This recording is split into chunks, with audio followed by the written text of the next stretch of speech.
what is one of the weirdest foods that you've sent up to the station? Let me think. I know the astronauts do prefer a rather unusual palate.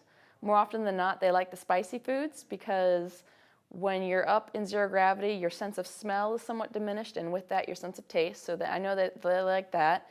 But at the same time, they are restricted on what they can eat. They can't have crackers or crumbly foods because you can't have crumbs floating around.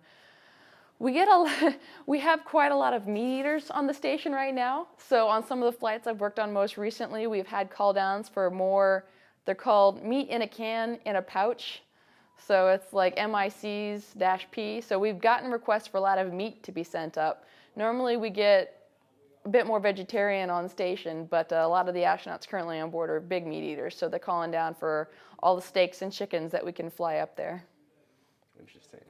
So what is the most important thing that people need to know about what it is that you do for packaging these payloads? Well, I guess people have a lot of misconceptions about how stuff gets up to the ISS. You don't just throw it in a rocket, slam the door, and light it off. It's very tricky. A lot of these, particularly the science experiments or flight hardware, are very delicate instruments. And they have things like maybe little glass rods and tubes or computer chips that if you shake them up and rattle them around, they're going to chip, they're going to break, they're going to get up there and be nothing but a weightless paperweight. So we have to look at it. We have to figure out exactly where its center of gravity is. Is it fireproof? Can it go over here? It's too heavy. It can't go over there.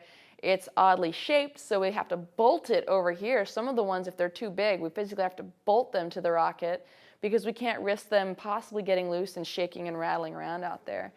And so it is very much like a game of Tetris, even more complicated than Tetris. Unfortunately, we have very handy computer programs that help us figure it out. And it's a constant balancing game, too, because, for example, the United States, when we're using the Russian rockets, we only get so much space for us and our stuff. So we have to be very picky about what goes in there, and we will have something come through, and somebody said, oh, why don't you just fly more of those?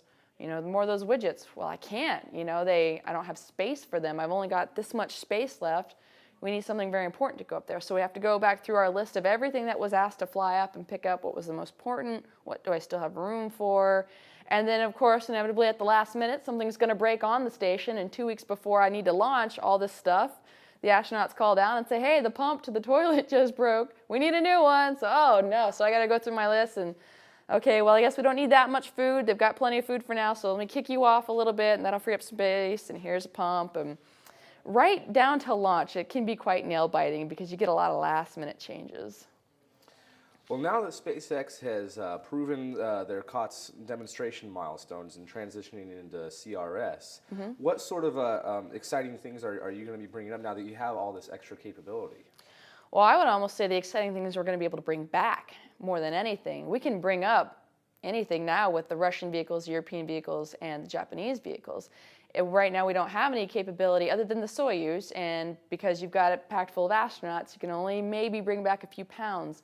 We're going to be able to bring back a lot of stuff, so a lot of those protein crystal growth experiments, because right now what we have to do is just take video of it, have the astronauts make observations of it, and send that back. We can't send physical samples back.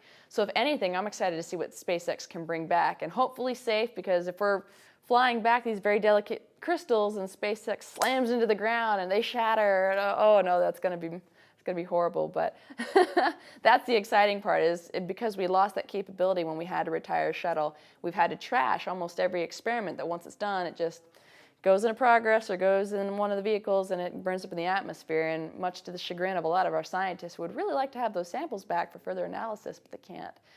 So that's what I'm looking forward to more than anything. I can fly anything up. It's getting it back that gets a little more interesting. Very cool.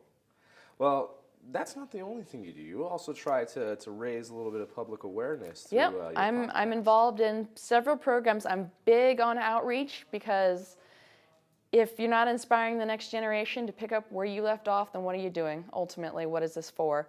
So I'm always trying to get out there. I do a lot of public speaking in classrooms, try to educate and inspire. If nothing else, educate. If I can't inspire you, you don't want to do this, then at least maybe you'll know why we're doing it and maybe be sympathetic to the cause.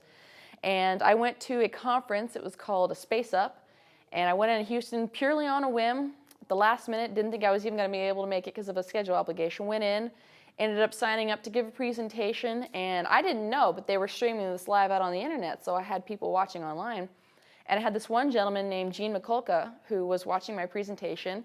And so during the Q&A session, the person who was monitoring the chat rooms was feeding the questions from him. We got in contact, and he said, hey, I do this program called Spaceflight Observer. It's like an internet radio show. And so he asked me to come on and give an interview and talk about the presentations that I've done. And since then, we've really gotten involved, and we're trying to morph this into a broader scope radio show. We try to pull in interesting guests and have round-robin discussions, and I've gotten to be somewhat of a regular on the show. I don't know if you had intended that from the beginning, but that's how it's turning out. And now we're constantly emailing each other saying, hey, I found this really cool story, or this person that's working on this project, let's pull them in and talk about it. And we're getting a big audience size, so that's been a lot of fun, just kind of spreading the good word in a sense.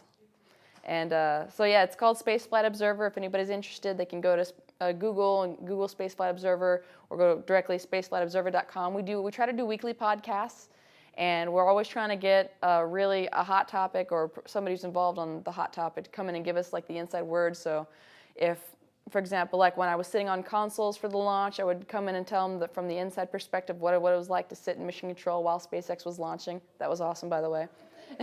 Or, for example, when we get some of these fun science experiments that are happening on ISS, maybe I can find the scientist who did it and get them to come on. So it's been really cool, and it wasn't something I had planned on doing but fell into, and I've been having a blast with it ever since. That's awesome. Well, is there anything else that you would like to add or comment on? Just try to inspire and educate people. Space is worth it. It's risky. It's expensive. It's dangerous. But again, I mean, what else would you rather be doing? I can't imagine doing anything else, and it's worth it. As I like to tell people in a lot of the presentations I give, if you look back at every major technological advancement, it was risky, it was expensive, people died for it, but we would not be where we are today without that. And can you imagine where being in society today without computers, cell phones, TV, fire? If caveman hadn't learned how to master fire, where would we be today? So that's why I tell people it's worth it. And no matter what, just don't let yourself be so scared of failing that you're too scared to try anymore.